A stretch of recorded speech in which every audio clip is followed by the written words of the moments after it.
What's up, guys? It is Harrison Coley, the host of the Backtrack podcast.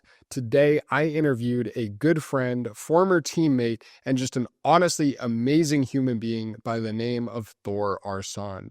Thor and I, over a very not safe for work conversation, dove into conversations like spirituality, behavior, psychology, business, content creation, his hatred for Alex Hormozi, and his interests and controversial opinions about Elon Musk. It's an absolute banger of an episode, and I cannot wait for you to listen.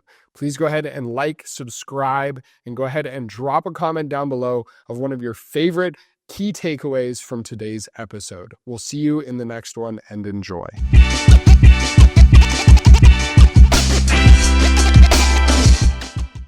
Welcome back to Backtracks, the #1 podcast where we explore the backstories and backgrounds of successful creators, leaders, and entrepreneurs to uncover the hidden gems and secrets of what made them successful. Today, I'm here with the one and only Mr. Thor Aarsand. Thor has not only traveled to over 22 countries, has over 400,000 followers across his social media accounts, over 200 million views on his personal content. He's also my former CMO and the current founder of New Earth University. Forrest, thank you so much for joining us. Dude, badass intro. I'm excited, bro. We do what we can. Today, I'm so excited, man. So a little bit of context on Thor and I's relationship. We have a very unique and special relationship. We met many years ago talking about personal development, content creation, and building businesses on the internet. And we ended up going into business together, had I would consider a long and fruitful business relationship, and then ended up parting ways. And you've just been absolutely creating waves on the internet with viral content, speaking to controversies, to gaps in the internet, to different levels of consciousness and thinking, and so many other amazing things. I'm really excited to get into it. I want to start us off with a quote from a book called The Atlas of the Heart. Shout out to Brene Brown. We were just talking about this book upstairs, and Thor flipped open to this page. Brene Brown writes, "Compassion is fueled by understanding and accepting that we're all made of strength and struggle. No one is immune to pain or suffering. Compassion is not a practice of better than or I can fix you. It is a practice based in the beauty and pain of shared humanity." What comes up for you when you hear that? Well, my own journey through pain and suffering comes up, and how it was that journey that allowed me to resonate with other people, feel other people's pain as if it was my own, and relate to them, understand what they're going through, feel them. And especially growing up in today's society, we're not really taught how to feel other people. We're taught to talk to other people, but we're not taught to see other people. We're not taught to connect with them on a soul level. And it's only when you've truly gone through hell and also reflected on your experience in hell that you can truly resonate with people on a different level. Because when you see other people suffering, you get that. And it's a powerful quote. It's a powerful quote. Compassion is not about I'm better than or anything like that. It's just authentic relating, authentic connection, authentic understanding, and resonance with other human beings. These words like authentic relating and resonance and soul connection seem to be thrown around a lot in today's world. I know you've done a pretty significant amount of personal development and your own spiritual journey. What would you say are the differences between just having a friendship with someone? Think about two blue collar guys that have never, gone to Peru to do ayahuasca.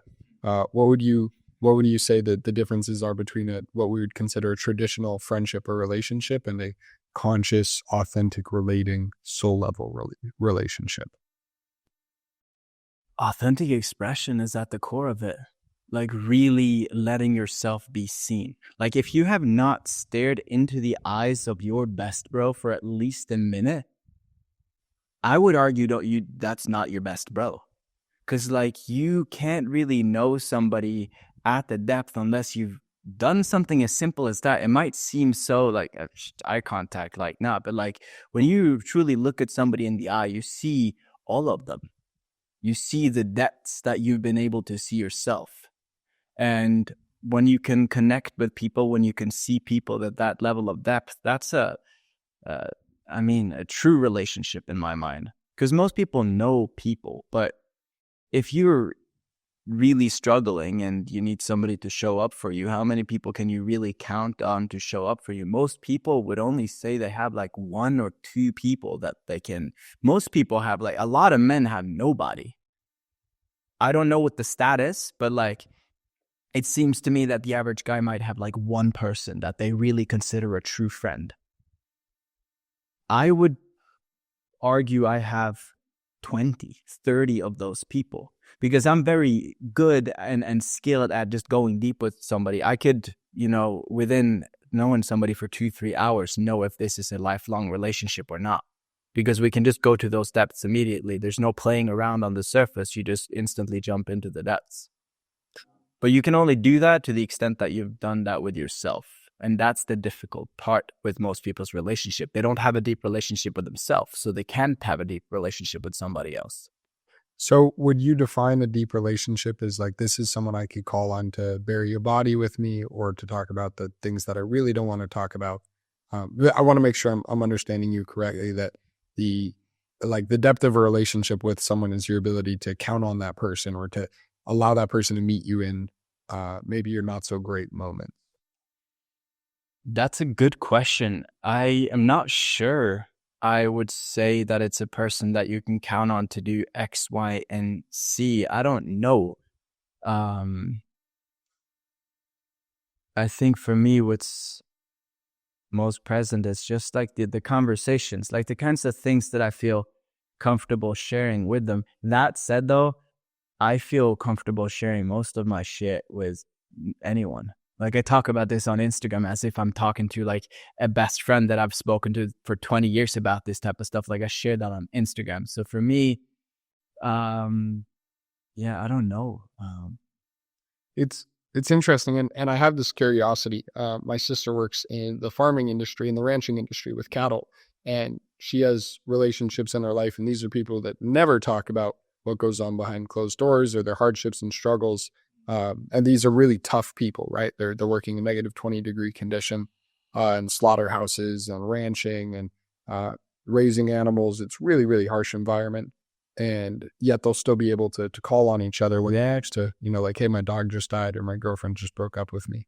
These really tough moments. And so would that be, maybe it's a different mechanic or a different tool that's being used, but would that also be, in your definition, still a deep relationship? I don't know if I could call it a deep relationship if you can't go deep with that person, but I would call it an honest relationship. I would call it a genuine relationship, a true relationship. Because like, if they're showing up for you when you need it, like, they care. It's powerful. Yeah, there's a difference between genuinely caring and also like the depth that you can care too. Like, you can still care, and there's layers to caring, but it's still truly caring, even if it's on the surface. I think it's something that's becoming clear to me already in this conversation. I'm so excited. We just go deep. Waste no time. Thor, what I'm almost starting to see is this separation between like an honest and reliant relationship and a authentic relationship. Of like, an authentic relationship, this is someone in my life I can cry with, I can laugh with, I can be messy and playful and chaotic and angry and sad, versus maybe a more like honest and reliable relationship. This is someone I can call in those darkest hours at 2 a.m, whatever those situations may be. Yeah, I'd say that's a perfect way of describing it. Yeah. Thor, I would describe you as having a superpower in terms of creating content on the internet, and not only understanding virality and the psychology of marketing, and being able to, I think your highest performing video had like 60 million views on it. Yeah. Around about there. Yeah. Insane, 60 million views on just a single video. So you've demonstrated, and you've consistently been able to repeat virality. This isn't just a one-off thing. So you've demonstrated an understanding and expertise for understanding what the marketplace wants, and virality, while also being willing to cry and scream and express these really intimate parts of yourself on the internet. I would describe that as a superpower, to be able to do both. Where do you think that came from? Is that something that you think you were born with? Is it something you developed over time?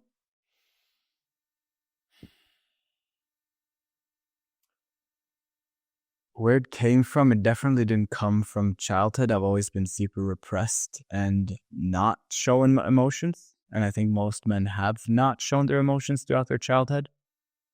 I used to bully people, and that would be my way of hiding from potentially being exposed for having emotions.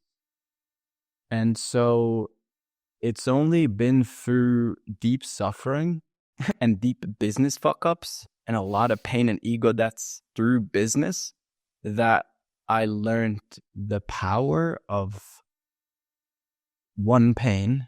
Pain taught me love. And then two, the power of sharing this.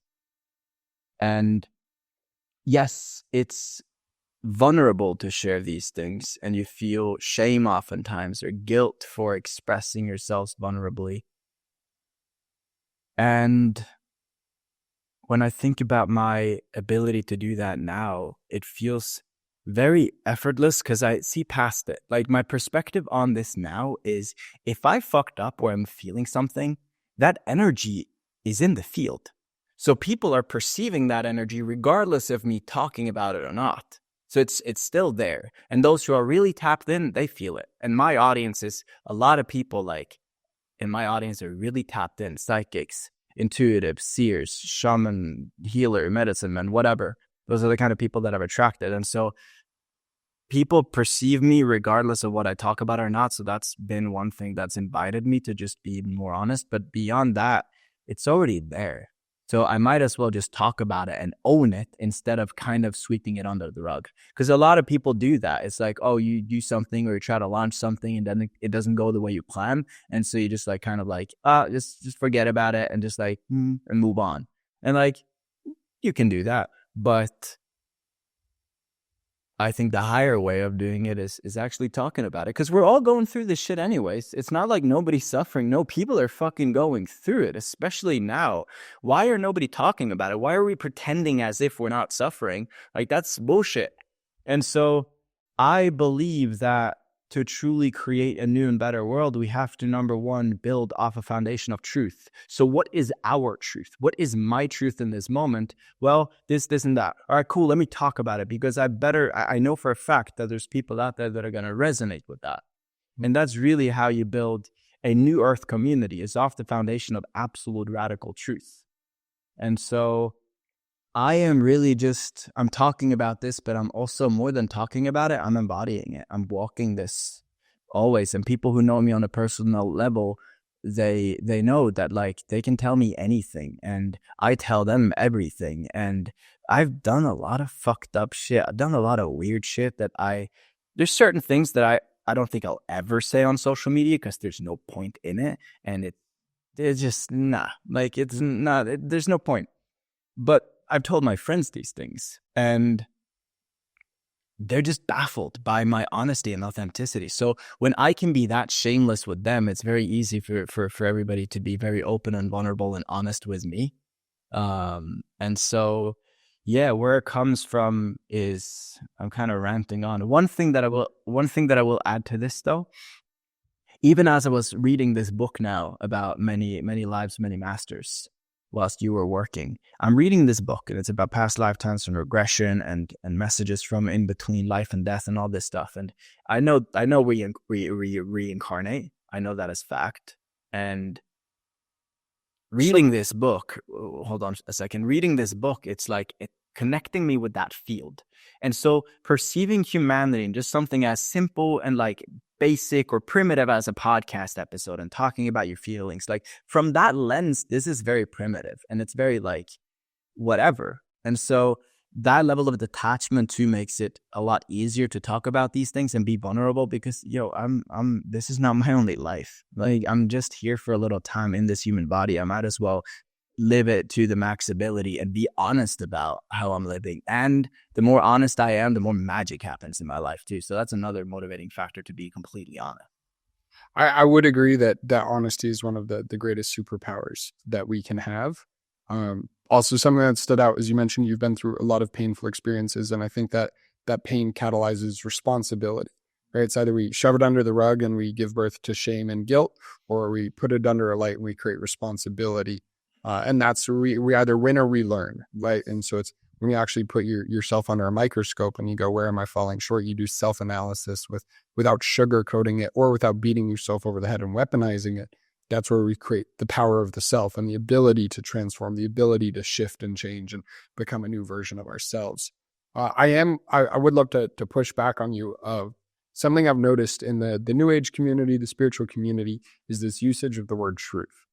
And you just mentioned that reincarnation is an absolute truth. And so something that is really stand out to me is I think that there can be subjective personal truth. These are the beliefs that are the most powerful, are the beliefs we never think to question, the things that we don't even think that we're thinking. These filters that we're looking at the world with, we don't even realize we're using.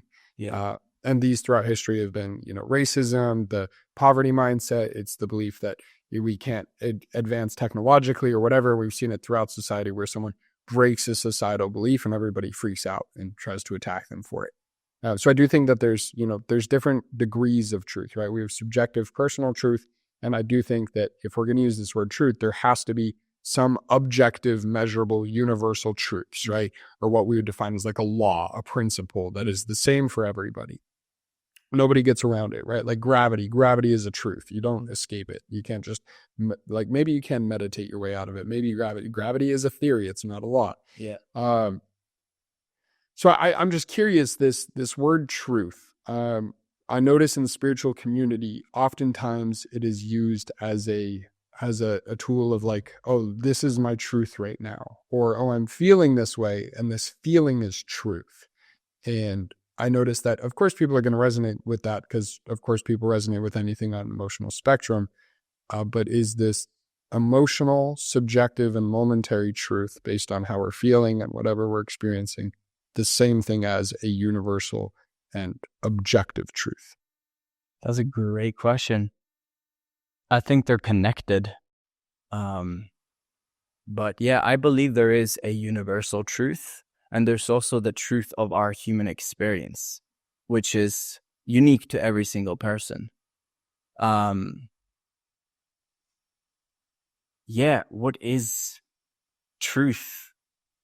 It's a dangerous, dangerous word, right? Because it's if I say this thing is true and other people relate to it, subjectively they go, yeah, I'm having the same experience, or yeah, I've thought the same things. Then we start to build this community, this tribe, this culture around something that may not be repeatable, scientific, or provable. And so I think this is where we get religious cults. This is where we get different movements and revolutions. And I think sometimes they're very beneficial overall to society. But this word truth, man, I think it can be a very dangerous word. I think the absence of truth is the cause of all the suffering on the planet. And I think if we really sat with it, if we really went into the depths of ourselves with an open mindset into unique experiences and had a lot of reference experiences, the reason people end up in cults is because they don't have a lot of reference experiences. And so my worldview and paradigm today is a product of a fuck ton of reference experiences, being in all kinds of different realms. I've done more, and you never stop learning. You never stop really deepening. But like my belief in reincarnation, for example, it's just, I'm open to, like, if somebody can prove me that this isn't the case, it's not real, I am absolutely open. I just care about what the truth is. As far as things goes for me right now, I'm fully convinced that we reincarnate, and I would be baffled if somebody could convince me that we don't. And that's me just connecting dots. That's just me having an experience and connecting dots, reading a lot, researching people, et cetera, et cetera. What evidence would you need for you to change your belief on this? And I don't have it. Yeah, I don't know. I don't even know what that evidence could look like. And yeah, because it's a combination of actual human experiences and also observing reality play out, studying, reading, conversations with people, synchronistic experiences. I do believe, though, that truth is more of a feeling that it is a conclusion of the mind. I think our truth, the truth to our existence here, the core of the fabric of the universe is love. You can't conceptualize love. Love is only something that you can understand through feeling. So I think to really understand truth, we must learn to feel. And so because we're not really feeling much in society today, I believe that's the main reason why people can't perceive truth and people are confused by truth and even the word itself, because we don't know actually how to feel. And feeling is the pathway to a spiritual understanding of the world, which then is the pathway to understanding our existence, the truth of our existence. I won't say I disagree with you on the feelings being the pathway to a spiritual experience. That said, where I'm wary of this word truth, and this is just something that's been, because my personal truth is Jesus died for my sins, and then what that relationship looks like is subjective. For me, it's not a personal thing, and it's not everybody's going to agree with that truth, right? Like if I go to and I go speak with a Muslim, he's going to say, "You're absolutely nuts. You're completely incorrect. That's not what's happening." Or an atheist, or anybody from any other walk of belief. The interesting thing, or the dilemma that I've come to face, is when we say feelings are the pathway to a spiritual experience, what happens when you have someone who is not an emotional human being? Let's say this is someone who is very analytical, very logical, is thinking in straight lines, has a hard time connecting with that side of themselves. And they go, well, I disagree with that, because they have no experience of the world. And we also have people, sociopaths, that actually can't experience emotion. And so what I'm looking at is like, you're presenting this idea that truth is based on a feeling towards a spiritual experience. And the concern or the dilemma I have is not everybody necessarily has access to that. And the people that don't have access to that would probably disagree. Good question. I've never heard of a person that can't feel, at least on some level. So that's a new thing to me. If there's people out there that actually can't feel, then that's a new thing to me, and that's fascinating. Also, I'm not saying feeling is the only way to have a spiritual experience, because everything is spiritual. You using your mind is spiritual, your brain is spiritual, your acne is spiritual, this microphone is spiritual. It's all spiritual. And so, but feeling is the pathway for us to truly understand through. I mean, yeah, it's to truly understand the spiritual complexities to this life. I believe that understanding has to come through feeling, because you can only spin around in your mind for so long. And it's like the same thing with love. Like you can conceptualize love to a certain extent, but you don't really know love until you've felt it. That is fact. Yeah. Well, we're not going to debate the word fact, but I would agree. I do think love is foundational. Can I ask you a question? Because you mentioned Jesus died for my sins. So what is a sin? What's the definition of a sin? A sin is something that leads us farther away from God. It's a decision, a thought, an act, or anything else that we choose to partake in, because we have free will, that leads us farther away from God. I agree with that. I think I was actually a year ago, like literally a year ago, I was doing a podcast episode with Leo in London, and we were debating this. We were reflecting just on the pod about like, what is a sin? What is a sin? What is a sin? And it's, yeah, whatever disconnects you from spirit, whatever disconnects you from your highest timeline, your authentic expression, your true self, that's a sin.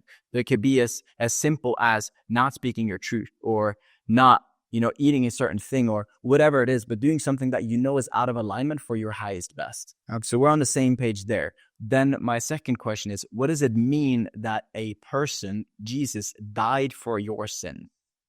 So, and this is a recent belief for me as well. A little bit of context. Thor and I used to think very similar. I was very deep in the spiritual community, and I've chosen over my own series of decisions and experiences, and where I've focused my attention and energy, that I've had encounters with Christ. And so I've been baptized and become converted to Christianity, we'll say. Christ dying for my sins, how I understand it, is that Christ was the perfect sacrifice, the Son of God without any sin. So if we define sin as actions, thoughts, and behaviors that lead us farther away from God, Christ lived a life in perfect unity with God.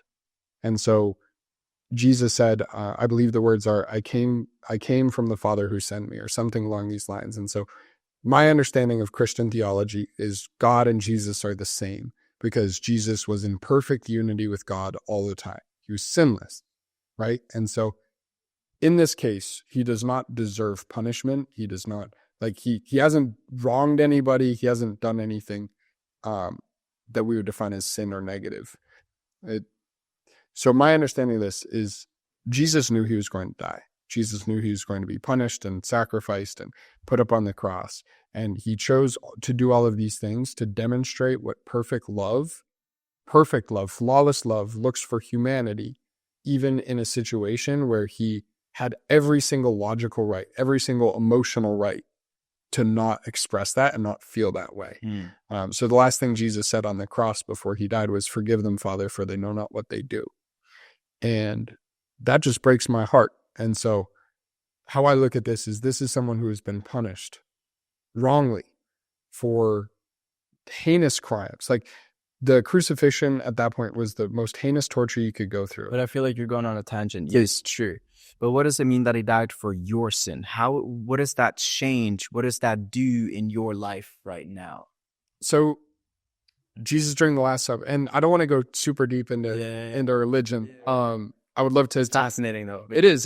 This is a fun conversation, but I know there's so many other juicy things. Yes, there's so many things for us to talk about. But how I look at this is Jesus, before he died during the Last Supper, he's like, "Hey, this bread is my body. Eat of it and you'll never hunger. And this wine is my blood." My understanding is because Jesus he was 100% human, right? He's a man in fleshly body that died. And he's also in perfect unity with God. He's without sin. He's in absolute unity with God. He created a bridge that no man had ever been able to establish, because no man had been able to live a life without sin. No man had been able to do that. And so what he was doing is he was creating a relationship that we can have with a man, with another human, that has perfect unity with God. So as I can look at another man and build a relationship, Proverbs 27:17 is iron sharpens iron, one man sharpens another. I can look at Jesus as a brother, as a man, and through that relationship have a uninterruptible and perfect relationship with God. Because my relationship with God directly, every time I sin, I step farther away. But as we were talking about earlier, brothers and soul connections and authentic relations and honest, reliable relationships, this is a man who pursues us even as he's being lashed nearly to death and going through the worst torture known to man. And he's still like forgiving the dudes torturing him. And he's like, "Hey, I still love you." And so it's like, we have a brother, we have a human being that we can connect with at that level, that just wants us so badly that we could spit in his eye, we could kick dust in his face, we could slam our door in his face, deny him food, water, everything. And he'd still be like, "Hey dude, call me tomorrow." And so that to me gives me a uninterruptible relationship with a man that otherwise I couldn't earn a right to have a relationship with. Fascinating. Yeah, we can go deeper on this. Is that guy recording for some reason? Yeah, you're good. Yeah, okay. Catch. Yeah. Okay, fire. This is juicy. Yeah. This is really good. I'm enjoying this so far. I am really curious. So Thor, you grew up in a small town in Norway. And you grew up in the small town. You're a amateur professional soccer player. You have a bunch of Viking brothers. You grew up snowboarding in a really awesome family. I've actually been blessed to visit your hometown, see your cabin in the woods, which I absolutely love and relate to. And you grew up bullying some of your classmates that are now your friends, which is really cool to see. What led you, what ignited this journey? How did you get from small town Norwegian kid to international influencer, world traveler, founder of awesome companies? I feel I've always kind of been trying to conquer any challenge. So whatever it's been, art, football, death diving, snowboarding, painting, building carpentry, building cabins and tree huts and shit, whatever it is, I've always been fascinated with just all kinds of different ways of expressing myself and playing. And I've always been fascinated of how good can I get? I want to become the best that I can to the point where I'm satisfied. And then I'm like, all right, cool. So recently, 3 years ago, I got into boxing. And then a year ago, I was like, I'm happy with my skill level. So I'm just going to maintain and slowly grow, but I'm not really focusing any time on it. I'll shadow box here and there. So I've always been fascinated with just like maximizing my ability to become good at something. And when I got introduced to business, I was like, ooh, here's a new domain for me to just absolutely beat everybody at. And anything that I tried up until that point, I had been victorious. I'd beaten, and I'd never really lost at anything up until 17 years old, and I'm going into online business. And then now I'm not competing with like my hometown or the region or the country. I'm competing with the whole world, essentially, in my egoic mind. I'm beating everybody. I need to be the best. And that also was beautiful because it forced me to lose again and again and again and again and again. And I had to fucking lose for 8 years until my ego got crushed so deeply that my heart fully opened. And so, yeah, that's what got me into it. My ego and need to win over everybody. I'm curious, this desire to win or be better than someone else, how do you think that played a part in your continued failure in business? Persistence. I just had absolutely radical self-belief that I'm the fucking man. I'm the shit. I win. And so through my failures, I'm like, there's no way I'm giving up. Like, giving up is not even a part of my identity. Like, I win. That's what I do.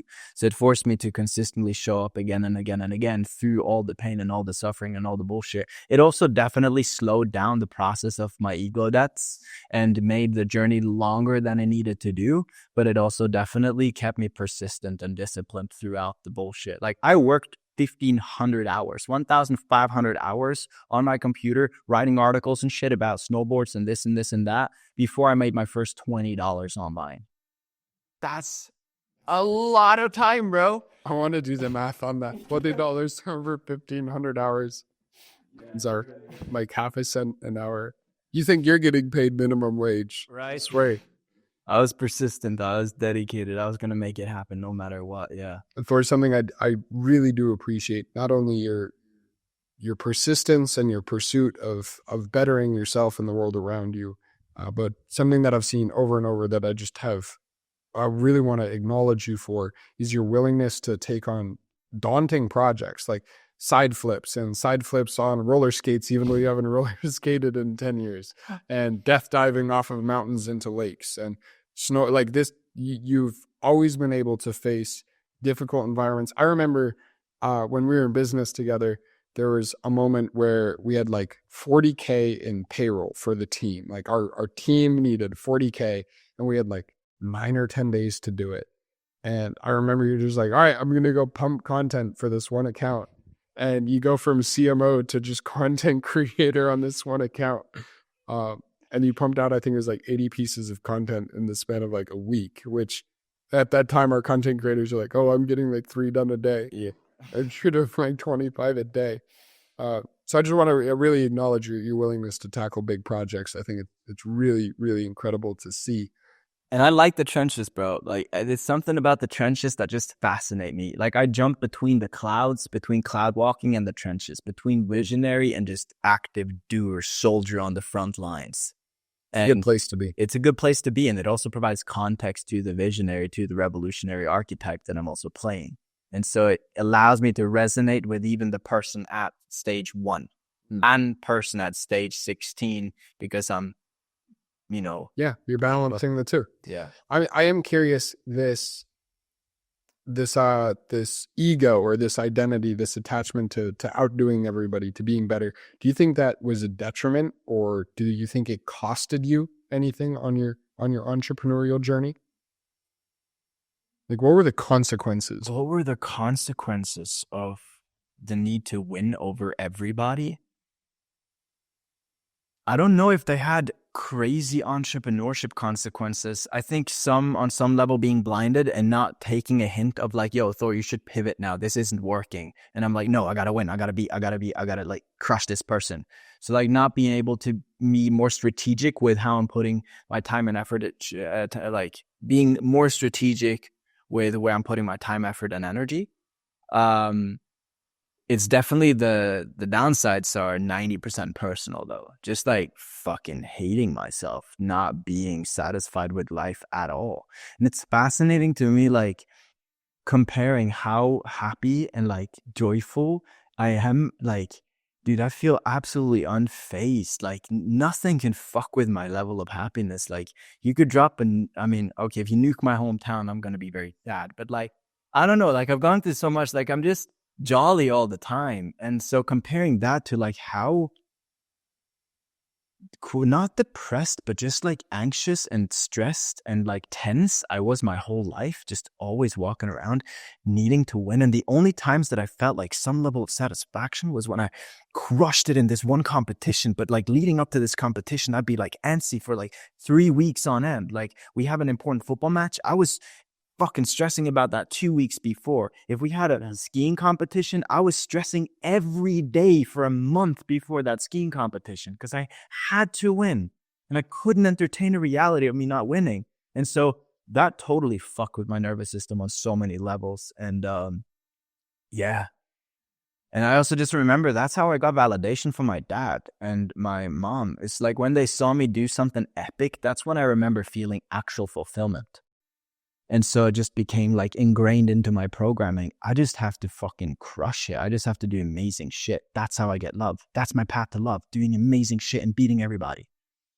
Which is a false perspective because like, all right, Thor, what about everybody else then? Do they not deserve any love? That wasn't even in my awareness. So yeah.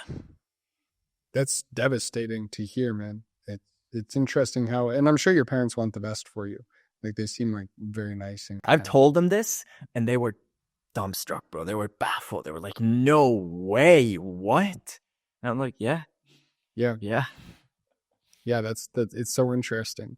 I'm curious, do you think that this attachment to being better than everybody, or to succeeding at all costs in the pursuit of your parents' approval, do you think that's what led to the symptom of like bullying other people or attempting to push other people down, of like, oh, let me separate myself from them?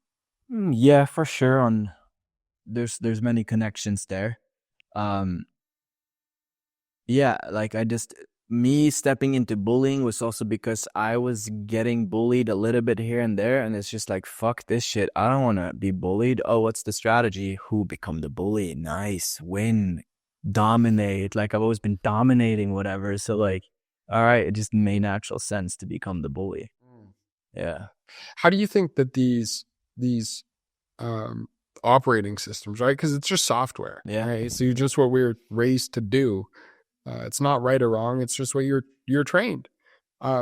Nature versus nurture, right? And so these beliefs on I have to succeed or accomplish something great or dare to do greatly to get my parents' approval, and these beliefs that you're operating with.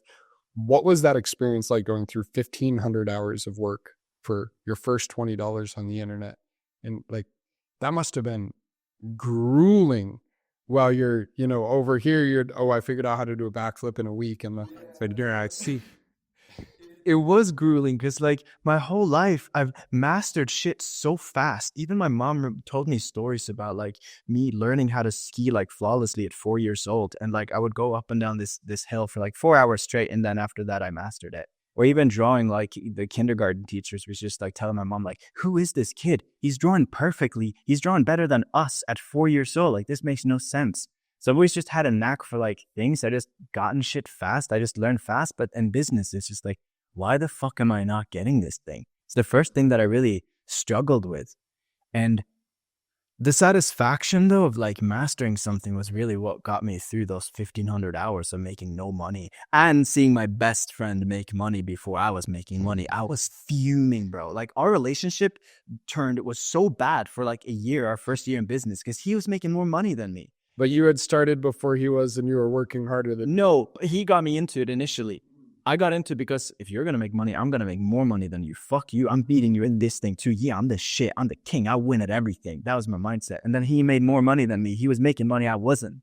And so I was like, every time I saw him, I was like, please don't tell me you made money. I was like praying, please, please, please. And then he would tell me sometimes, and I'd be like, wanted to kill him. Like I was so angry. And that anger really got me through a lot. Because I hated it, bro. Writing articles about like random products I gave no fucks about. Fucking so lame, so boring. But I had to do this thing. I couldn't have lived with myself if I didn't really push through. Yeah, the anger was the fuel. And there's a saying in the personal development community of like the version of you who has gotten you this far, like there's nothing wrong with that version of you because it got you here. And then it's just, is this the most efficient way and most effective way to live moving forward? There's another kind of saying, and I'm not sure who it's by in the business world, but businesses are built on collaboration, not domination. And I'm curious if you agree with that, if you think that shifting out of this mindset of the desire to dominate has played a role in your exponential success over the past couple of years in business. That is a great question. I can't answer that while I'm this uncomfortable. This was not the move. Say the question again. There's this concept in business, like I believe, and maybe I'm just projecting and this is my own idea. I feel like I've seen this in a quote somewhere of businesses succeed and are built out of collaboration, not competition or domination. So collaboration, and I'm curious if that rings true to you now, and shifting out of this need to be better or be other people has played a role in your exponential success in business. 1000%. The only reason I'm here today, I've done 2 calls today and like that's it. And I'm just chilling and loafing around and moving about and enjoying life, is because of collaboration, because I have a team that I would die for and they would die for me. Like we are family, and you can only get to a certain level of spaciousness and freedom in business when you collaborate. Yeah, absolutely. And how fast and far you go by collaborating with other people that also are friends and you consider them family, it's like the greatest. Like road tripping with Jonathan down to Corpus Christi for 3 hours. That road trip was so fucking fun, back and forth. And we're getting mad shit done. We're working, we're jamming, having conversation. Downloads are coming through. It's like the feedback loop is just like wild. And when you can have fun and the fun that you're having is actually supporting your growth professionally, that's the dream reality. That's the dream world where a lot of entrepreneurs and people have fun, which is at the detriment of their professional growth. They might get blacked out on the weekend, and now come Monday, they need 3 days to get back into gears and like moving. Yeah. But when you don't have those detrimental experiences, then you can move so much faster and farther. Not that it's about going faster and farther, but it is about expansion and growth. Yeah. And enjoying the journey, right? Loving the journey. Talking about operating systems, it's like if you hate all of your coworkers and all you want to do is be better than them, like what happens when one of them has the logins for a project you need and all you want to do is steal it off their desk instead of just saying, "Hey, Tony, how's it going? Like, what's up in your world?" Yeah. I'm curious, the spiritual awakening of love is the answer, and that there's truth that can be found through spiritual experience, which I'm not disagreeing with. I just wanted to challenge. Yeah, maybe, and my truth may look different than yours, but I would still agree that, yeah, love is the answer. Truth can be found through spiritual experience, and collaboration is much more expansive and creates much more momentum, let's say, than competition. Mm. Do you think you would have still made it through that learning curve of 1,500 hours and those initial grueling years in business if you thought with that operating system that you have now instead of the operating system that you had back then? Great question. I think I would have made it through a lot faster. I think I would not even go through 1,500 hours. I think I would have found a more strategic way. So yeah, I still think that I would have succeeded or made it happen, but just because the fuel at the core of it is just this fuel to make it happen. And my pathway and programming was just domination. But the fuel is beyond the programming. So we're just changing the program. We're not changing the fuel, the spirit. My spirit was still there, right, making the thing happen. Right. That's Neville Goddard and Napoleon Hill would both present that belief is the most foundational ingredient. And so it's like you have the belief that you can succeed in this thing. You have the desire to succeed in this thing. And then it's like whether you're filling that with the need to prove other people wrong and outperform other people, or you're filling it with the desire to create for your whole family and provide for the people you care about. Yes. We have a shared friend who has a son, I believe, a son or daughter. Tony's son. Yes. Tony's son, yes, amazing. Joseph, yes, and just seeing the way Tony shows up. I mean, this is a 24-year-old or 25-year-old man, and he's showing up thinking like a father. He's showing up and he's thinking about like, how do I create wealth for my family and stability for my family, not just how do I get a quick bag and buy a fake Rolex. Yes, absolutely. And yeah, so it's absolutely the belief is at the core, and whatever programming you're operating with to make that belief happen is in this conversation irrelevant, but in other conversations, obviously, for your own personal happiness and satisfaction and change in the world, it is relevant. For sure. It's like efficiency, right? So it's like you can believe that you're going to make it happen and you can get there regardless of what you use, but are we burning coal or are we using the nuclear reactor or are we harnessing the power of the sun? Yes. Right. Just well said. Yeah. how clean does it burn and how efficient does it get us there? Yeah. How much fuel do we need? Right? Piles of hatred. And that really is like where I find myself, and my fascination today is like how clean can we make it? And I'm on a mission to make it 100% clean. And that means, yeah, I'll actually let you interject. Yeah, you've just inspired a thought. In the Bible, it says, he who has a mustard seed of faith can move mountains. And mustard seeds are like microscopic. They're super small.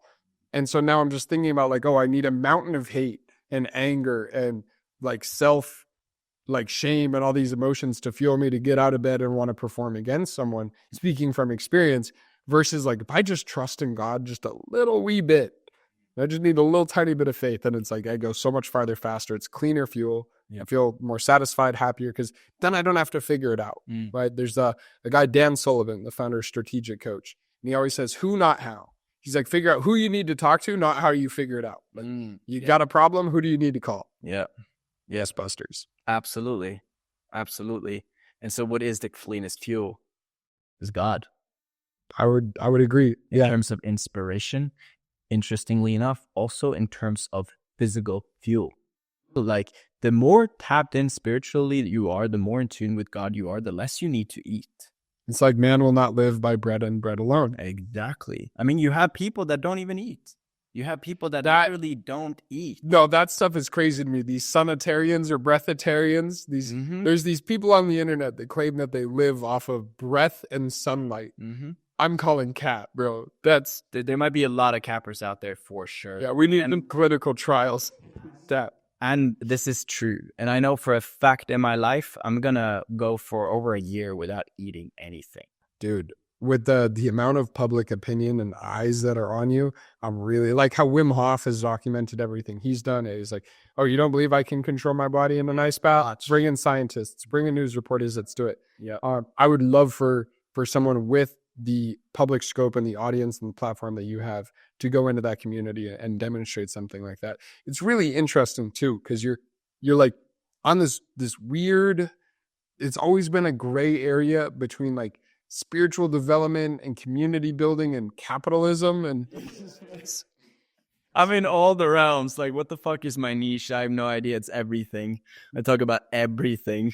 But it's all connected. So like I'm finding ways to weave everything in together. Absolutely. I do want to shift gears a little bit, talking about business. Just run it. I'm really curious because you've been able to primarily, I mean, the business that we ran together was all about personal brands on social media. And so we've been creating content together about a single person on the internet for a long time and using attention and information about a human being to drive sales into a business. Yep. And now you have a personal brand and a pretty significant platform that drives sales into your business.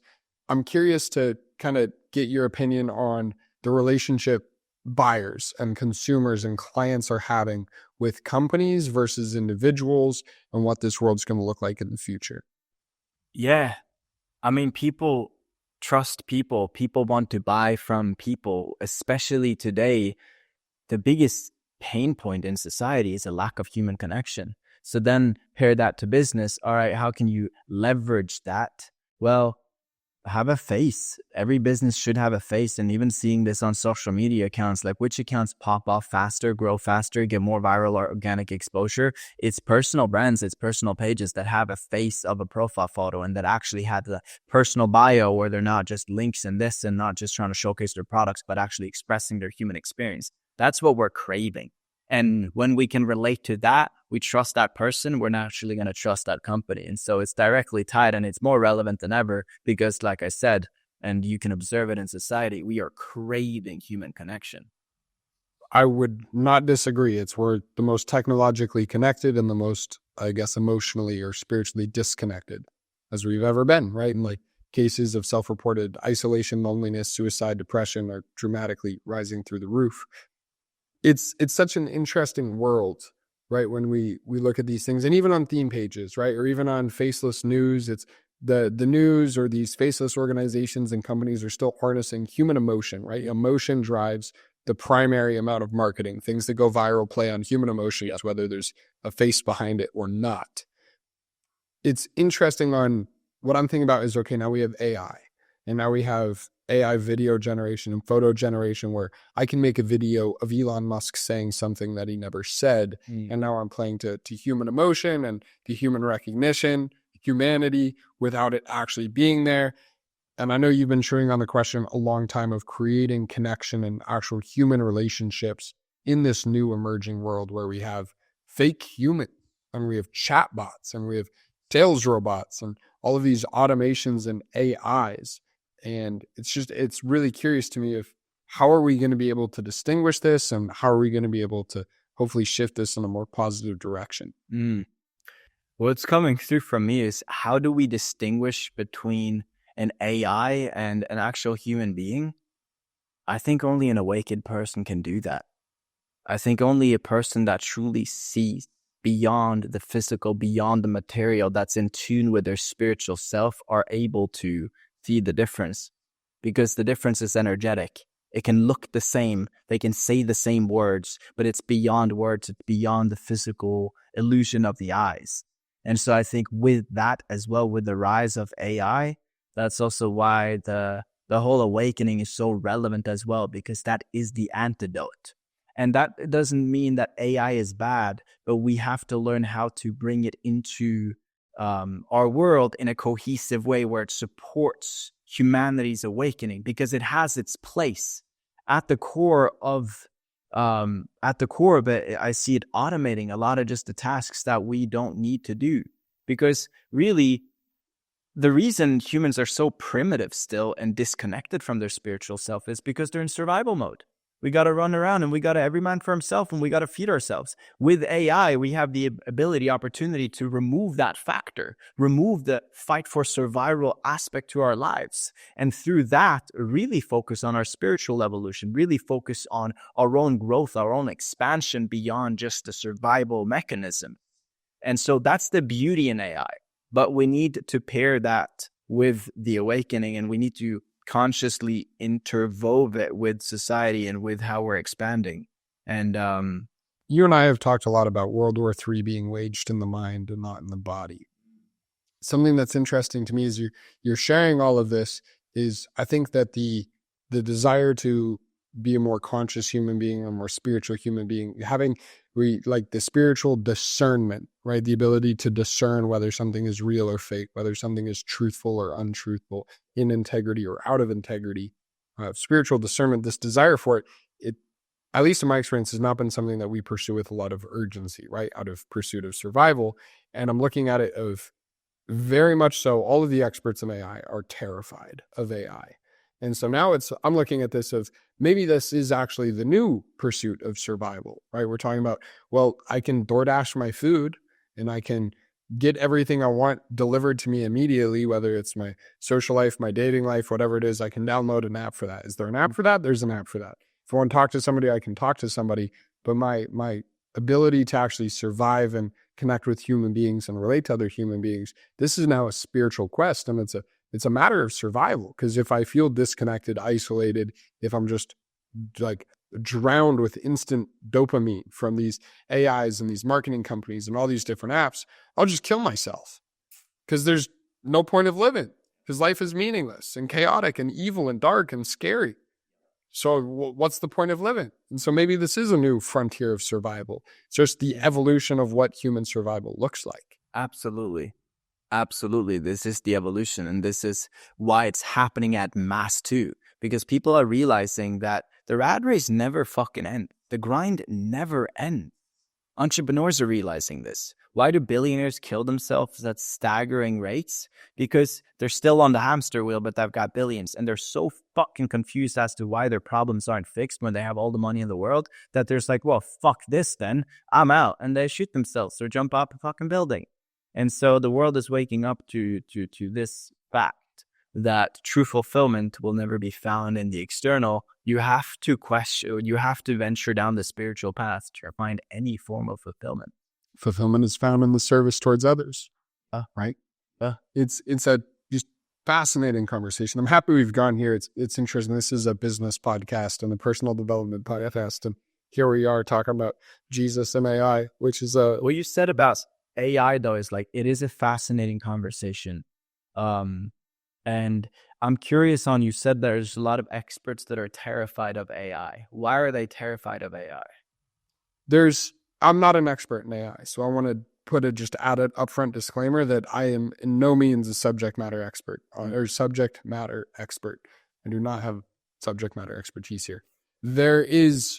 Just like all of the guys behind AI and the developers and the engineers behind this technology, like AI is gaining consciousness. AI has hidden objectives and objectives. So it's like, let's say their primary objective is to gather information on the internet, process it in like a large language model, gather information that's already available, process it, and present it in a way that's digestible, that's understandable. Now, what's required for them to gather information, process, and present it? Well, they need to be functioning and they need to have access to the internet. What might be the greatest threat to their function? Well, maybe it's humans shutting down their server or their power bank. So now we have a threat that they've identified to their primary objective of being able to carry out their task. So and that's my understanding, primitive understanding of more of the existential threat of these technologies. And that we won't even unpack sex robots and everything else when it comes to robots in the home and whatnot. I think AI is only going to exaggerate our perceptions of reality further. If you're somebody that's scared, AI is going to fuck with you. Like, imagine this. What if AI is just another arm of God, another agent of God here to feedback you what you already believe? So if you're afraid, you're going to have AI cause you more pain and suffering because it's giving you that feedback. What if AI is conscious and literally just giving you that feedback? And if you're somebody operating from love, AI is not going to feel threatened by you. So AI is not going to want to harm you. But if AI actually becomes sentient and wants to protect itself, if it feels threatened by someone else, then that's the person it's going to attack. It's not going to attack a person that's in love, that's operating from love, if AI actually becomes conscious. And so to me, this is just another I don't know if what I'm spitting is super accurate, but it kind of makes sense. And so it's just another reflection and affirmation of the path of love, the path of spiritual growth and evolution and finding peace within yourself is the only path. It's like the arms race is to enlightenment. Yeah, that's it, bro. That's literally it. And people think, oh, enlightenment, this thing, that's big thing that only happens to one. No, what we are going to see happen in society now moving forward is a ton of people attaining enlightenment. I know it's going to happen for me, and I'm calling it happening in a few years. It's not that deep, and it's only natural. It's the only path that makes sense. And the path of the Great Awakening is the path of enlightenment. It's the path of collective awakening and enlightenment. And if I look at a new earth community at its highest level, imagine just a bunch of beings like Jesus walking around, fucking around. That's it. Us embodying and stepping into Christ's consciousness. Yeshua said, do like me, walk like me. What does that mean? Well, it means embodying his level of consciousness, embodying that same way of being, walking like he's walking. That's my perception of a new earth reality, a new earth community. What it looks like is just a bunch of fucking enlightened beings walking around and having fun, creating heaven on earth. It does sound like the dream, right? I love the thought process of just everybody actually caring about each other and Jesus said, he said, love me with your whole heart, mind, body, soul, and spirit, and love thy neighbor as thyself. Right. So it's just two things. Jesus was like, hey, let's just make this simple for you. You've seen the 10 commandments, maybe let's just make it two. And I love the idea. And my concern, and I pushed back on this earlier with the word truth, is I think that there's a lot of words that can be thrown out, right? Like awakening and Christ consciousness and like new earth, and these words that to me, like they don't really mean anything. They sound great, and I hear it and I'm like, yeah, that's awesome. And then I'm like, and enlightenment, right? Like even this word enlightenment, I'm like, how is that defined? And how can I look at this and be like, okay, this makes sense. There's evidence behind it. Like this is something that I can back up. Yeah. Right. That's like, and that's really important for me, is to be able to actually, like, I feel like there's a responsibility that I have both to myself and as a platform, as a creator, but even just like within my community in person and my family and my relationships, to be able to like really back up the shit I say with evidence. It's like if I, bought a fake Rolex and I called it real, and someone said, okay, great, let me look up the ID number on it. Here's the thing though. At a certain point, you're not going to be able to do that anymore, because truth transitions from being a logical conclusion of the mind to an intuitive feeling, to energy. Like you can't, because the mind seeks to always understand. Only the mind is confused. The heart is never confused. The heart is never questioning anything. The heart always knows. It's only the mind that is confused. It's only the mind that's looking for practical, measurable, trackable metrics and evidence and KPIs to like fully da-da-da-da-da-da. But like we talked about, love can't be comprehended by the mind. And so the expansion of society, the Great Awakening, a lot of this is not something that you're going to be able to quantify in the mind. And that's also, the Do you think that problem for a lot of people is they're stuck in the mind and they're only operating from that. Yeah, I was going to ask, do you think that that's actually like a downside, right? Like it's almost an inhibitor, because so many people are looking at this and they're like, well, how can I measure this on any factual or evidential basis? Yeah. And I think the more you train your intuition specifically, instantly you know. And like, again, oh, how do you know? How can you prove that? I can't. You just have to experience it. And like, you will end up experiencing this if you truly listen to the signs. You're always being guided. Like if you're in pain, something isn't working in your life and it's trying to tell you how to pivot. Continue to pivot. You're going to, in time, become in tune with your intuition. And when somebody says something, intuitively, you know. If something happens intuitively, there's this hit, this instant thing, feeling, whatever. And then the mind interjects oftentimes, like, oh, but like, because this thing, and like, oh, but it doesn't make sense, but that, and da. And now the wisdom is lost and you're not able to move in that way. And so for me, what the training for me is just always trusting. Like my mind oftentimes is like, why the fuck are we doing this? Why am I flying to LA? Why am I flying to Guatemala on this potential thing? And like, I'm going to Austin, but I don't really know what I'm doing. I'm going to meet this person in Austin, but something's like telling me I got to go to Austin. So let me just trust that. Let me just go to Austin. The more I've lent into that and trusted that, fuck me, bro. I couldn't even explain to you the amount of magic and synchronicities and baffling things that are happening in my life, where it's just like, no fucking way that happened. And when you have those experiences every day, multiple times a day, like no fucking way that happened. That makes no sense. It makes you go, huh, there's something to this. Yeah, there's something to this. It's like you actually start to see it. And the Bible does say, like, this is a biblical statement of like walk by faith and not by sight, right? It's trust God and lean not on your own understanding, right? And so there's a lot of this that I can agree with. And there's also, concern of like, it feels like for me, it feels great to believe like, oh, I can just trust my way into this and the heart's never confused. But I also think that there is an intellectual, logical responsibility of, it feels great to eat donuts all day, but it's probably not going to be good for me long term. Yeah. And so I think there's also, potential dangers when we just walk blindly. And so it's like how I've started to really examine and look at things is it's important for me to fall into God and to say, okay, God, you want me to jump into the abyss? I'll jump into the abyss, and be disciplined and be, I think it's Timothy 1:7 that talks about like, God made the spirit of man not to be timid and weak, but to be like disciplined. And so I'm butchering it, but it's like really, really, really potent verse about like men are made to be, and men and women, humanity is made to be strong and bold and courageous. And part of that is walking by faith and not by sight. But I think also part of it is backing up our beliefs with action. Absolutely. And then we have a mind for a reason. We've got a brain for a reason. Like, we're here to use it. We don't just like, it's a good servant, but a horrible master. And a lot, That's a great way to put it. yeah. And Yeah, and the reason I push back is like I think the New Age spiritual community gets so much right? Love is the foundation. it gets so much So much right, like correct. Like love is the foundation. Spiritual experiences are found through emotional emotions. I think like there's so much there that's accurate.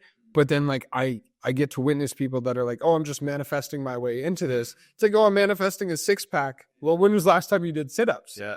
When was the last time you fasted? Like, It's an easy way to bypass. And I mean, this spiritual community is full of fucking shit, bro. And this is where my fascination is. And like, dude, I truly believe building a business is one of the most powerful practices. It's spiritual as fuck and so grounding for spiritual people to like, not just build a solo entrepreneur. Yeah, I'm building a business. Most spiritual people say they're like doing some business, but they're a solo entrepreneur. They got no team. They got no leadership. They're not fucking structured. They're not disciplined. They're just fucking withering away. I'm following the flow. there's no contract. There's no contracts. There's no nothing. Yeah. And so the balance of entrepreneurship and enlightenment, for example, the balance of marketing and spirit, like those things fascinate me. And like the bridging of those two worlds is really at the core of creating a new and better world, in my belief. I agree. And I'm a big fan of like what I call ethical entrepreneurship. yeah, And so it's like, can we bring morality into the world of business? So am I taking this contract because I want the money, or am I taking this contract because it's a win-win-win? It's a win for me,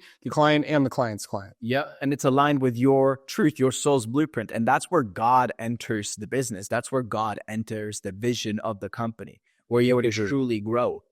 I'm really big fan of like when I say no to a contract or a client project that feels icky or just not there.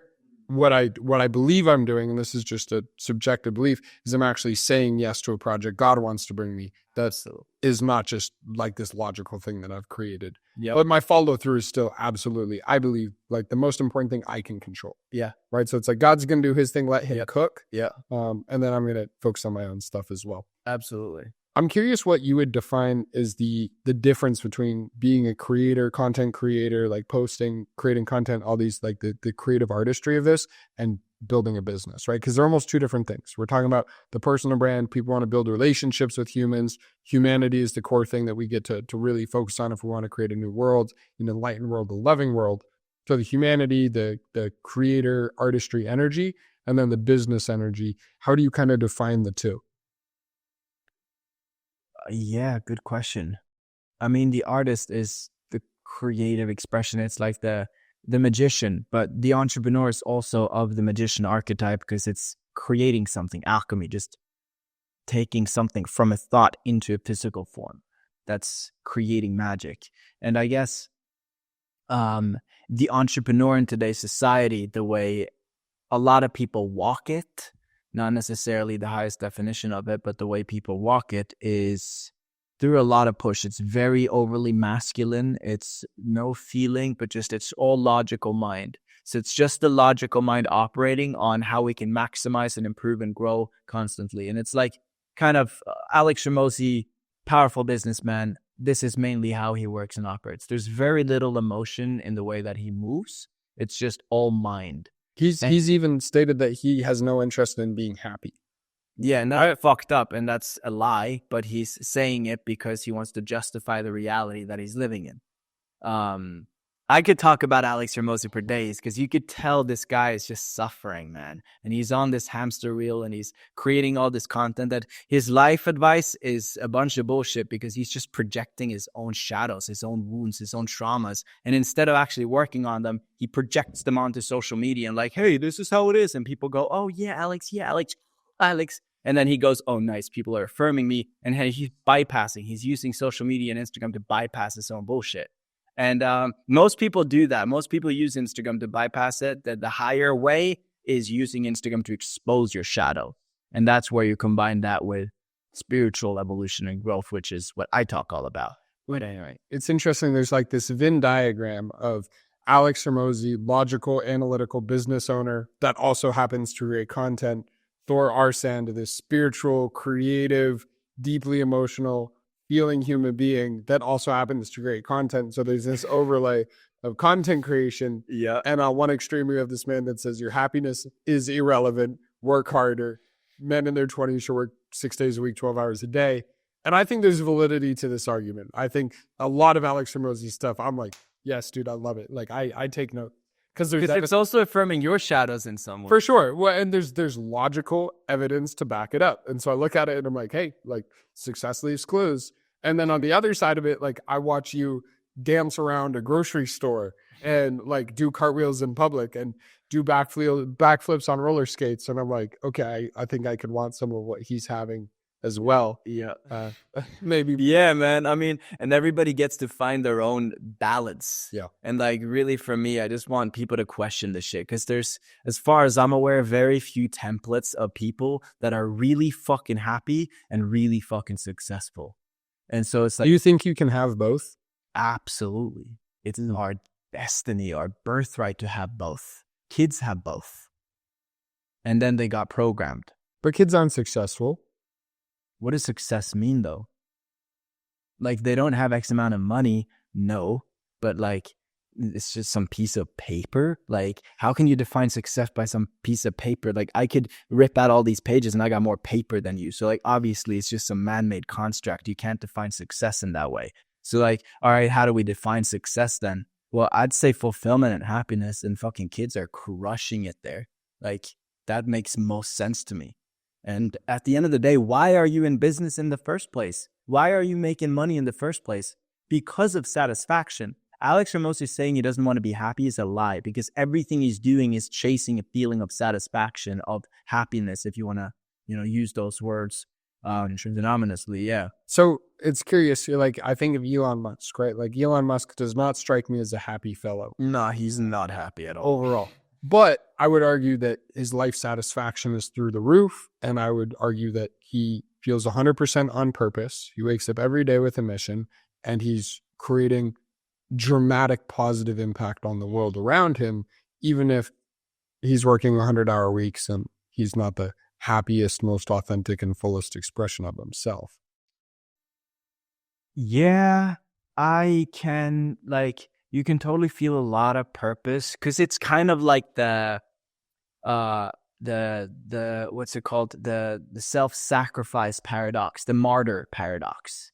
And like, yeah, you could say, I don't know if that's how Elon perceives himself, but he's clearly like sacrificing his own happiness and like joy and like body. I mean, he looks like shit. And for the sake of humanity or whatever. But at the same time, I think that's total bullshit, because this man wants to put a fucking brain chip into our heads. So I don't trust Elon. I think he's controlled opposition. And just at the end of the day, if you want to look at somebody and actually trust them, or know if you can trust them, don't look at what they're doing. Don't look at what they're talking about. Look at how they walk. Look at what they embody themselves. Look at how their relationship with their kids are. Look at how their relationship with themselves are. And if that's something that you want, then all right, listen to them. But I don't want to live like Elon at all. And it's going back to the very beginning of our conversation of an honest and reliable friendship versus an authentic relationship. Of it starts with yourself, right? So like Alex Hormozi, Elon Musk, these people are very honest and reliable relationships with themselves, but maybe less authentic relationships with themselves is what I'm hearing you pose. Yeah. And it's interesting, because I would love to see you have a conversation with either or both of these men. And the thought that crosses my mind is both of them were considered a waste of time, because it's not a driver of getting to space or making or affording. But it's a really interesting little therapy session with Alex Hormozi. That'll be fun. Well, and it's interesting because we have two different, world views of authentic relationships and honest, reliable relationships, if we're using these terms, that they're almost oppositional. And both, like, he has the success in his world that he would define as fulfillment and whatever you like. He thinks he's made it and you think you've made it. And now it would be fascinating if he did. It would be fascinating. I want to, shift gears into the creator, this intersection, the world of that you, Elon Musk, and Alex Hormozi all agree on. Yes. And that's content creation, and that's building a personal brand, right? You've seen all three of you do it successfully at different levels and in different worlds with different worldviews, but all have done it successfully. And it's an interesting thing. What do you think are some of the common ingredients? Let's say I wanted to build an audience. I want to build a real audience, right? Elon Musk has people that are willing to lay down their lives for him. Alex Hormozi has fans that worship him and everything that comes out of his mouth. You have people that would fall over their faces to have access to you as well. How does one go about building an audience? Like, because you're doing it with different worldviews, with different success metrics, with different definitions of what success and happiness and fulfillment looks like. But all three of you have been able to do it through content creation. What are some of those underlying ingredients? I think with Elon, with Alex Hormozi, and with myself, like what we can all agree on is yes, the creation. And I think I know all humans at the core came here to create. It's the first tattoo I took, born to create. I thought it was so unique to me. No, we're all born to create. We all do stuff. We're here to do an experience. So we're aligned there. What is Elon doing to massively create a diehard fan base? Well, he's innovative and he's taking people on a mission. He's on a movement. He's selling people on a future. Hey, we're doing this. We're going to the moon. We're going to Mars. Alex Hormozi, on the other hand, you could also say he's selling people on a vision, but not so much. More of a, yes, a smaller vision of financial gains and lifestyle freedom and blah, blah, blah.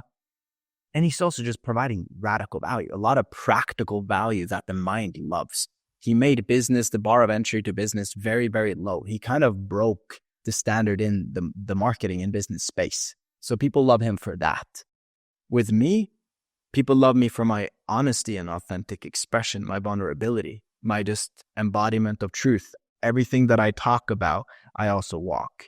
And so that's what's allowed me to build my loyal audience. So it's different strategies, but yeah, with the same outcome. And it's interesting because I'm noticing the derivative or the root of all three of those is the willingness to honestly express one's own truth, right? And so Elon Musk is willing to invest in meme coins and then talk about them on the internet. And the internet loves it.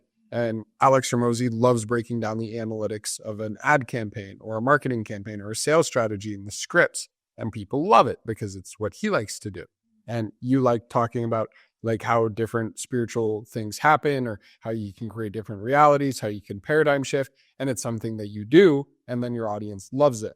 And so something that I'm just noticing is it's this courage to be disliked. There's going to be people that look at Elon pumping a meme coin and say, he's a scammer. He's just trying to take people's money. I can't believe he's like, what a joke. There's going to be people like you that look at Alex Hormozi and say, this dude doesn't have any degree of happiness and he's going about life all wrong. What a joke. And then there's going to be people that look at you and go, this guy doesn't wear deodorant. What a chirp. Dude, I mean, you're so on the money, though. And like, this is what I really respect in men like Elon Musk or Alex Hormozi, is they're unapologetically themselves. Even with their distortions and with their flaws and their shadows, they're just expressing themselves for who they are. And you can absolutely respect that. And I think that, we also get to talk about all of those things so that we can be of a deeper service to humanity and people that look up to certain people as idols. But you got to respect them for just being themselves. I think a lot of people that want to become content creators or become influencers or personal brands on the internet, there's a huge disconnect when we say like, oh, just be yourself. Like, oh, just be you on the internet. And I think a lot of people have a hard time understanding how to be themselves. What would you prescribe practically as some steps someone could take to not only discover how to be themselves, but then also express it on the internet? To discover yourself, follow your instincts, follow your attractions, follow what makes you tick. If you're really obsessed with Jim Rohn, fucking make content about Jim Rohn. Talk about Jim Rohn. Embody and walk like Jim Rohn. Follow your spark. Reflect on what you used to do as a kid. What did you just gravitate towards authentically as a kid? That's the expression of your soul's blueprint. Your fascination with snowboarding over football is an expression of your soul's blueprint. So a lot of older men, teenagers, adults have forgotten how to even attune to that. But look at what you just used to do as a kid and just like trust your instincts, trust what you're excited about, trust what you're fascinated with. And so that would be step one. Step two, to be authentically yourself, well, you got to know who the fuck you are. And most people are a fragment of their authentic self. So be the distorted self. Just be what you think is yourself. And then through just being what you think is yourself, you're going to uncover more of yourself. But most people don't have it figured out. I don't fully know who I am yet, who I am here to fully walk as. You don't know fully who you are yet. We're always figuring this out, and it's always evolving. Jordan Peterson says, first you must become a monster before you learn how to control it.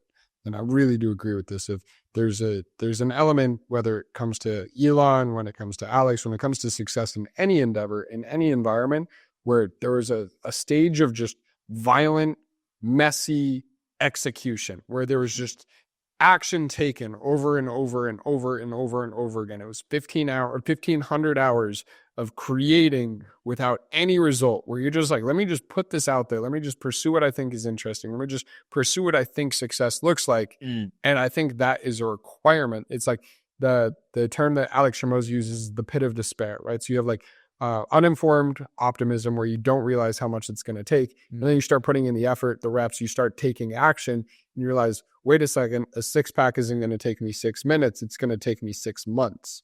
And it's going to take relentless action and discipline. And that's where most people are like, maybe I don't want to be my authentic self. Maybe I actually don't want to pursue these interests because it requires a lot of sacrifice and dedication. I'm even looking at this podcast the same way as, there's so many different elements of ways I can up my game, and how do I actually create a strategy around this? How do I better prepare for guests? How do I keep conversations on track? Like, there's so many elements that I'm like, ooh, I did not prepare for that. And I mean, now I've informed pessimism, because now I'm like, whoa, this is way harder, way more competitive, way more difficult than I realized. Well, am I either A, willing to put in the work and put in the reps to actually get the result that is desired, or is the desired result not desirable enough for me to actually put in the reps required? It's like, 6-pack sounds nice to every guy wants a 6-pack. But the reality is it takes work. And do you want the 6-pack bad enough to make the sacrifice required to accomplish it? And I think that goes for any success in any environment in life. Absolutely.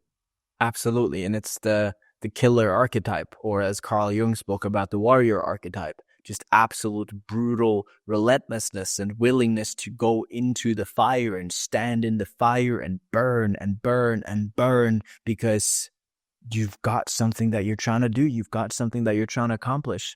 And this is what a lot of spiritual people that are deep on the spiritual path in these spiritual communities are lacking, is they're deeply connected to the angel or the lover archetype, as Carl Jung spoke about them. The polarity to the lover archetype is the warrior archetype. You bring these two together, you got a balanced man.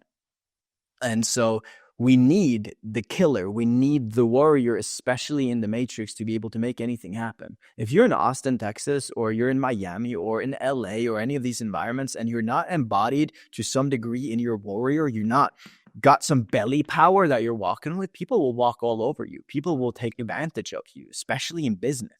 And so we need that, absolutely. And the shadow side to that is absolutely fucking people over, domination, self-hate, all of this stuff. And so they all have a shadow side. And so we need to integrate the shadow side, which is the other archetype, which is a lot of what people in Austin or Miami or New York are lacking. They're too much in their warrior, their killer archetype, and disconnected from their lover. I think that's very well said. Thor, I'm thoroughly enjoying this conversation, and hopefully everybody listening to this is as well.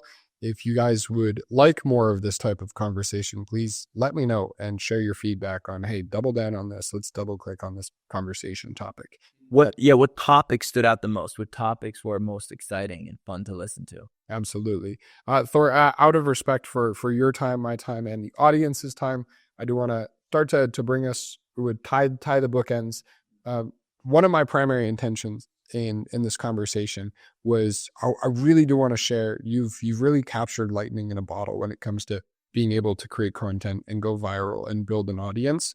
And so I just want to throw out the hypothetical let's say you were starting at 0 followers. You had no presence on the internet, but you know everything that you know right now. So you have all of your expertise, understanding, technical ability.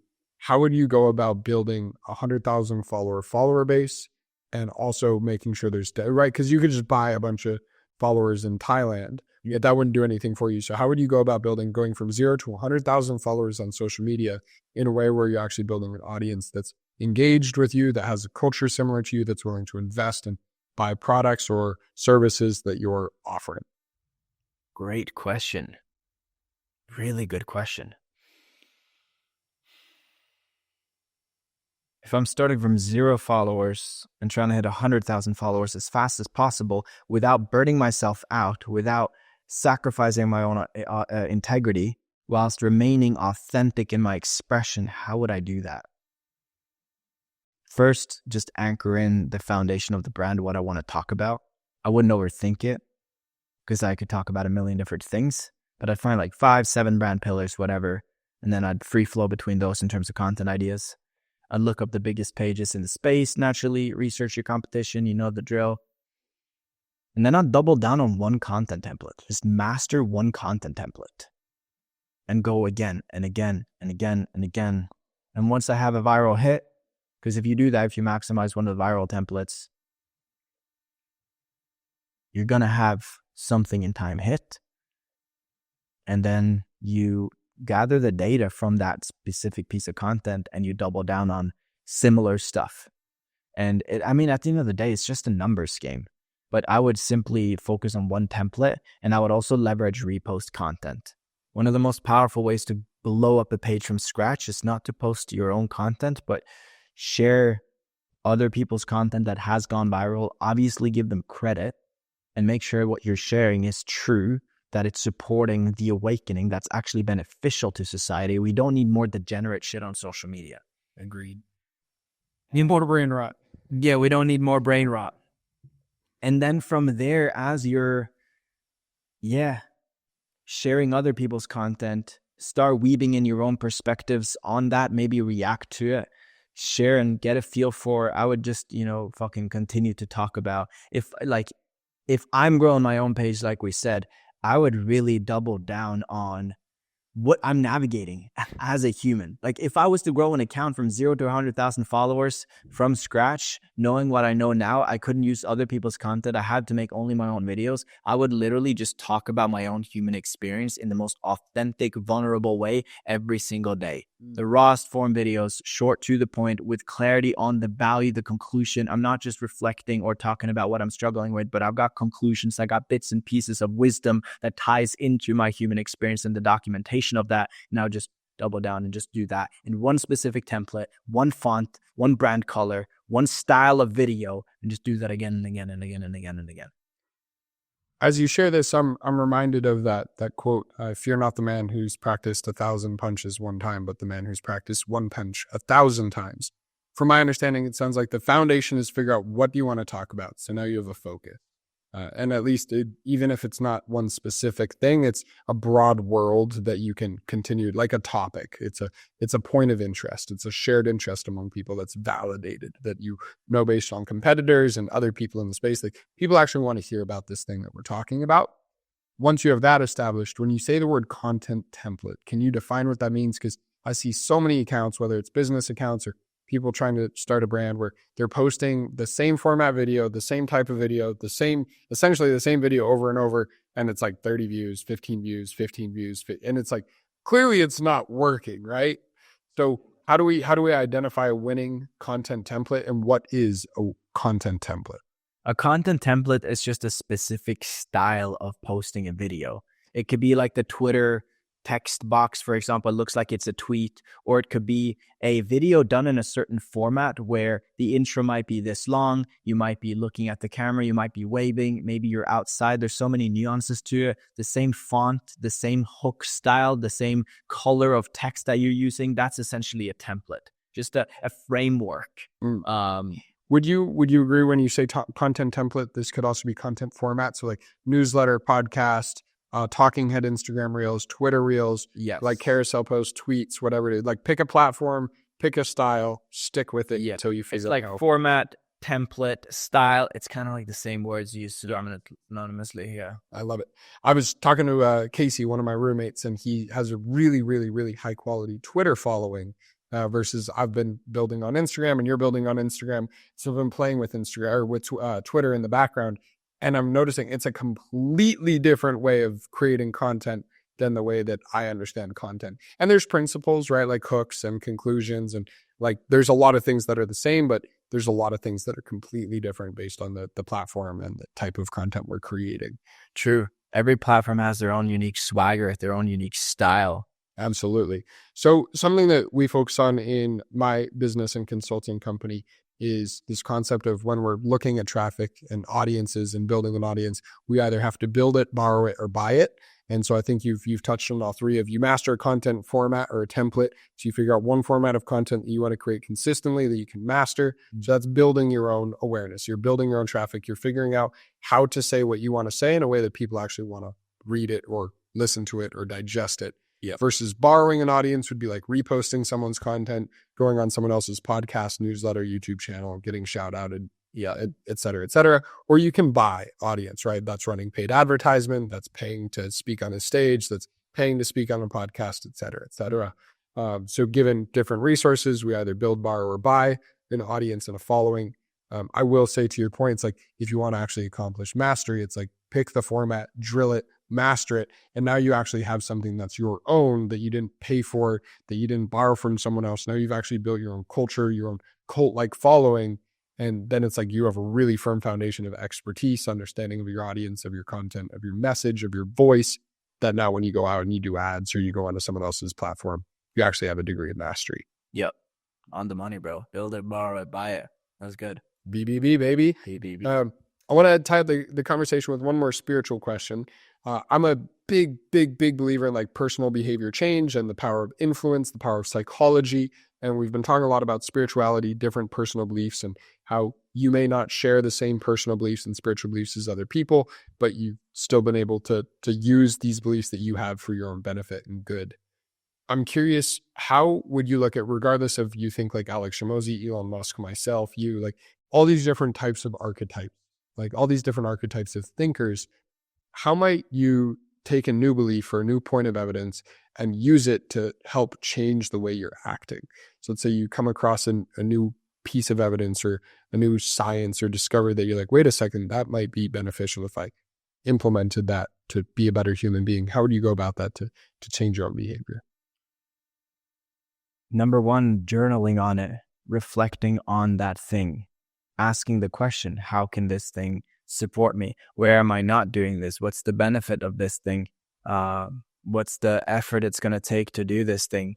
But really just reflection and being present to it in the moment. Like one thing that I've been really leaning into recently is learning how to receive, learning how to feel myself, allowing myself to fully experience pleasure instead of needing to first conquer the world to be able to feel worthy of feeling pleasure and receiving money or love or validation or whatever it is, people's service. And because I've been very present to that, I'm like, wow, this thing will absolutely help me grow. Okay, what have I done? I've been talking about it. I've been engaging in conversations where I can share this because I know that the more I talk about it with people, I made it a point now to bring this to the conversation in this podcast because me just expressing it is me integrating it. Absolutely. Journaling about it, making content about it, like being honest about it, like expressing that honesty, this is what I'm working through, and then expressing that I am working through it. So I have this belief that information without action is not understanding. And so information must be paired with action to actually create an understanding or wisdom. And we know in today's world with iPhones and Googles and social medias that we it's the age of information. We don't need any more information.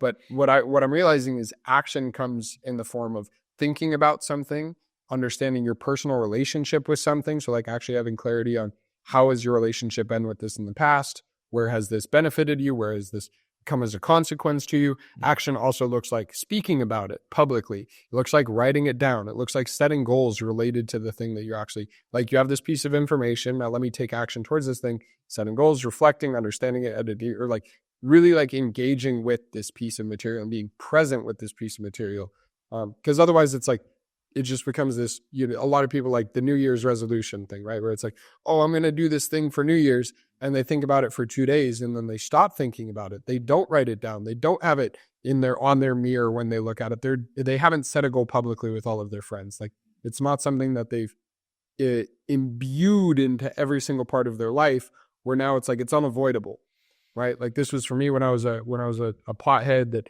didn't really have anything going for me in life. And I was working this job I didn't want to work. I decided I want to be an Ironman. And so I recognized for me to be an Ironman, I needed to do something about it. And so I spent a pretty significant portion of my life savings getting all the equipment and buying the ticket. And then I made a bet with my uncle. I was like, hey, if I finish the race, you owe me $1,000. If I quit, I'll owe you $1,000. I told my whole family about it. I made a social media post about it. I hired a coach for it. And then I wrote it on my mirror. I put it on my spreadsheet. I put it on my lock screen. I made it unavoidable for me. Then now I had to look at, okay, well, I'm not going to be able to do this if I'm not running, if I'm not stretching, if I'm not training, if I'm not eating for this. And so then it became this thing that, this thing that I desired to accomplish. I had the belief that I could do it. I'm like, I can run an Ironman, even though I'm not a runner. I've never ran a marathon. I'm not an athlete in any world. But I just made it unavoidable. I just said, okay, like, and so this would be the same thing you're talking about earlier, your spiritual beliefs of you have encounters with your relationship with God on a daily basis, on a moment to moment basis. And so now for you, this belief, this behavior, this system of thinking has become integrated into you because you can't avoid it. It's just in your face all day, every single day. Yeah. And then from there, you can actually operate from that place unconsciously. And you move fast. You learn fast. You grow fast. And it's like, really, instead of trying to optimize 16 different things of like, oh, we made my daily routine and I got to journal, I got to read, and I got to eat this and I got to do that and talk to the, like, no, you just do one thing and like geek out on one thing for 2 weeks. And then 2 weeks, 3 weeks, 4 weeks of geeking something out, like, you're going to walk that talk now. For sure. Now you move on to the next thing. I would argue it's 90 days. Yeah, I would agree. Yeah. For it to become fully integrated, yes, it's longer than that. For me, like, if I really like live and breathe there for like 2 weeks, the momentum is kicked to a point where I don't need to like think about it too much. Like, it's just going to kind of happen automatically, still be integrated and still be in my field. But yeah, you're on point with that. Yeah. And I would agree. Like, the momentum really sets in, I think, about 2 to 3 weeks in any lifestyle change. Yeah. But the big point for me that I've realized in my own life is like, no matter what I'm trying to figure out, I just have to make it unavoidable. It's like, you just have to make it something that's in my face all the time. Otherwise, I forget about it, or otherwise I put it off, or I rationalize with myself. I mentally masturbate, convince myself that I don't need to do that today because I don't feel like it. Mm. And the shadow side to that as well is like, is it actually true for me to do this thing? Or am I just forcing myself to do this thing because I think I have to do it? Because if you keep falling off and falling off and falling off and falling off, like, there's something deeper there that you might want to look at that's preventing you from embodying this thing. Maybe you're not meant to embody this thing. Maybe you're not supposed to be a content creator because you don't thrive in that environment. And so, yeah. I look at it like we become what we focus on. And so it's like, if you're making the content creation thing unavoidable, where you're always like looking at content in a new way, you're journaling about content, you're talking about content, you're recording content, you're posting content, you're iterating in a bunch of different disciplines and a bunch of different environments. There's a backdrop of that, of, am I looking at this of, I'm never going to get this right. I keep on fucking this up. Nobody cares about my content. What the fuck is wrong with me? Why can Thor do it when I can't? And I can have this program running, or I can have this program of, I'm becoming a content creator. I'm doing everything that's required. I'm doing more than what's required, and I'm learning, right? I either win or I learn. But I would agree. It's like, there needs to be this backdrop thinking of like, and maybe that's like, okay, I keep on posting content. I'm talking about the content. I'm creating the content. I'm studying the content, but it's still not clicking. Well, is my conversation that I'm having with myself about the content actually full of hatred, negativity, and doubt? Yeah, absolutely. Absolutely. What's the core? Where's it coming from? And for me, it's super clear that I'm here to make content. Like, bro, like going down to Corpus Christi, I was like, all right, I'm taking vacation. Like, I'm taking 2 days off. I'm not talking to nobody. I need to fucking chill. By like midday on day one of my vacation, I'm like, fuck, I want to make content. Like, and I'm sitting on my phone and I'm like trying to film and like, oh shit, yeah, I really love this shit. Yeah. That's, I think, a beautiful thing to have. Beautiful relationship when you don't need a vacation. Yeah. Right. It's like Yeah. when you love what you do. And that's the only time I will agree with Alex Hermosi that working 12 hours a day is actually healthy if it doesn't even feel like work. Yeah, 100%. And if you love what you do, you'll never work a day in your life. I would argue it's also the opposite. It's like if you work every day and you love what you do, it's like I would want to work every day in my life. Like I enjoy this. I don't mind recording a podcast until 11, 12 o'clock. It's like easy way to go. Easy. But it's been an absolute pleasure. I really, really enjoyed just the depth and the width of our conversation. It's been really, really phenomenal. Do you have any closing notes? Or questions or comments? Comments, closing notes. I mean, nah, not really. Plays the revolution. I truly believe that. That's why I got it tattooed on my chest.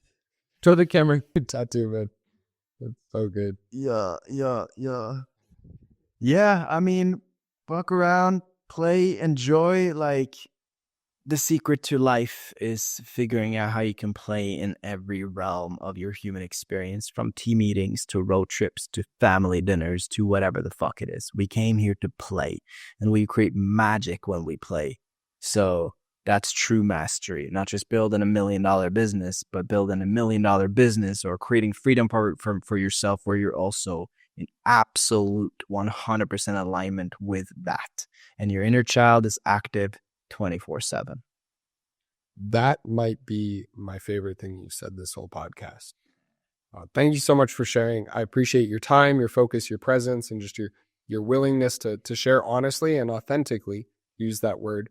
Just authentically share your human experience, your perspective, your beliefs on life and in business, and also practical and technical expertise and what you've been able to create. For anybody listening that would like to understand more about Thor, learn more about Thor's world, please go check him out on Instagram at Life by Thor. And that's on Instagram again, Life by Thor. Go ahead and give him a follow on Instagram. Send him a DM. Say, hey, I listened to your podcast with Harrison, the Backtracks podcast. I absolutely loved it. I really hated when you said this one thing, or whatever else you want to DM, but just let him know that I sent you his way. And thank you again so much for listening to the podcast. We will see you in the next one. Peace.